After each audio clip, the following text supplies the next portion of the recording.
ቻይና የደረሰችበት የሚሊተሪ አቅም ምዕራባውያኑን በእጅጉ አስደንግጧል። በተለይ ደግሞ ለራሷ ብቻ ከምትጠቀምባቸው በአቅምና በደረጃ ያነሱትና ለፓኪስታን የሸጠችላት መሳሪያዎች ህንድ ላይ ያደረሱት ውድመት እነ ፈረንሳይን ክው አድርጓል።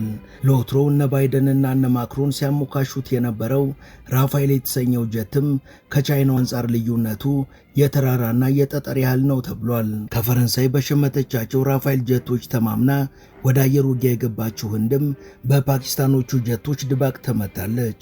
ቻይና የሸጠችው ይህ ከሆነ ለራሷ ያመረተችው ምን ያህል ከባድ ይሆናል የሚለው ደግሞ የበርካቶች ጥያቄ ሆኗል። በአንዴ ከ100 በላይ ድሮኖችን ተሸክሞ ማሰማራትም ሆነ መምሪያ መስጠት የሚችለውና በየትኛውም ራዳርና የአየር መቃወሚያ እይታ ውስጥ የማይገባው ይህ የቻይና ጀት ዓለምን እያነጋገረ ነው።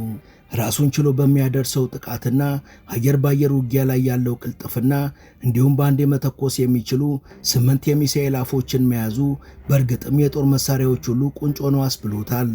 ለመሆኑ የበርካቶችን ትኩረት የሳበው ይህ የቻይናው ጀት መገለጫዎቹ ምን ናቸው? ይዘቶቹስ? Now China is ready to deploy a weapon that may change the course of drone warfare. It says its aerial mothership.